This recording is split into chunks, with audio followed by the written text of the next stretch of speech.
Popin Media. Bimu bakati kaseera ka byabufuzi tulindiridde okulonda okusembayo okw'omwaka 2026. Badde nsaba bannakayunga bakayunga tuddiridde nnyo nti ndi wa mukisa ndi omu ku baatandika ne disitulikiti eno obukulembeze obwagitandikawo, naye Kayunga yatandika yali etambula bulungi okutuusa lwe twatandika okubanga n'enkaayana nga tumaze okuyingira mu bibiina by'obufuzi ebingi bino mu 2026 wakati wa chairman Dagada ne Engineer Mulondo. Okuva awo twatandika okweyuzaayuza, tandika okufuna factions mu district. Kyendowooza nti zigenze zikula ne zizimbibwa nga tetulina batuvuganya nnyo balwana naffe, naye nga ffe bennyini mwena ali muffe tukola ki? Twerwana entalo ezitalina maki makulu.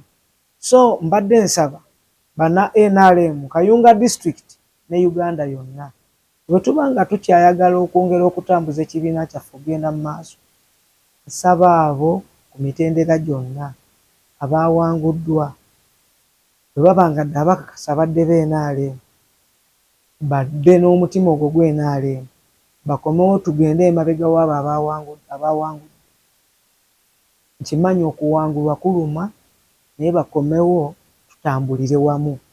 Era nsaba ne ssentebe wange owa NRM owa Kayunga district Chairman Kalangwa nti ensonga eno agiwe nnyo obudde ey'okulaba nti afuna ba opinion leaders, ba religious leaders, ba cultural leaders ne ba leaders aba NRM ku mitendera gyonna, tusobole okwegattako abo abava mu ofisi ya chairman w'ekibiina His Excellency Yoweri Kaguta Museveni awamu ne NRM secretary nabo njagala batwegatteko.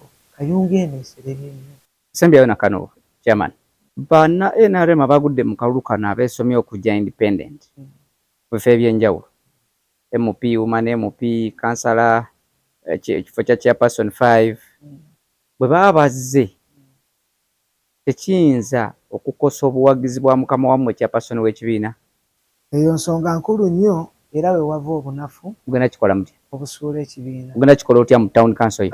Nze nsuubira nga nkyali nga wa town council nyinza obutamalaako okukola nsonga eno.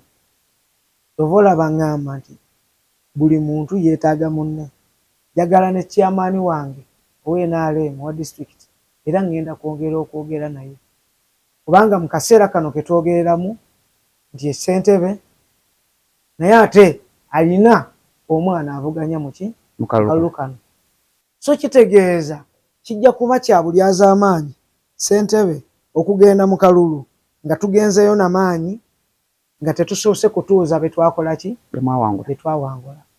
Era kyensonga eri gyegambye nti twetaaga olukiiko lw'aba opinion leaders, ba cultural leaders, ba religious leaders n'abakulembeze ba NRM ku mitendera gy'amagombolola ne district okubaamu n'olukiiko olwawamu okutunula mu nsonga ezo.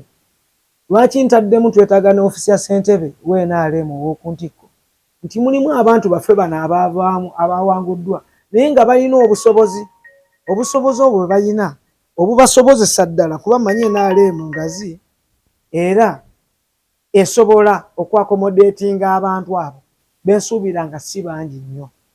Netubanga bwe tuba twogedde ne ssentebe waffe ow'ekibiina ow'okuntikko abantu bano babaakomodatinge mu bifo ebirala bakomewo tugatte amaanyi wamu tusobole okwakuba accommodating mu bifo ebirala. Oba otegeeza ki? Bangi bowulidde abazze bavuganya bwe bamala okugwa n'obasanga nga President Museveni abawadde mu bitongole bya gavumenti ebirala ebyenjawulo, abalala RDCs, abalala ba commissioners obawulira abawonale Bunyombi Tembo, Basimewo Nsubuga n'abaneefu wano tulina abawonale Madado balaba weebali nakati bayandayanda buyanzi yanza okukola ki?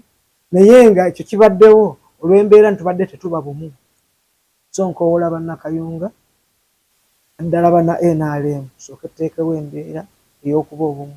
Ebyo byonna bisobola okusolovingibwa singa tuba nga tulina eddoboozi. Beyanza.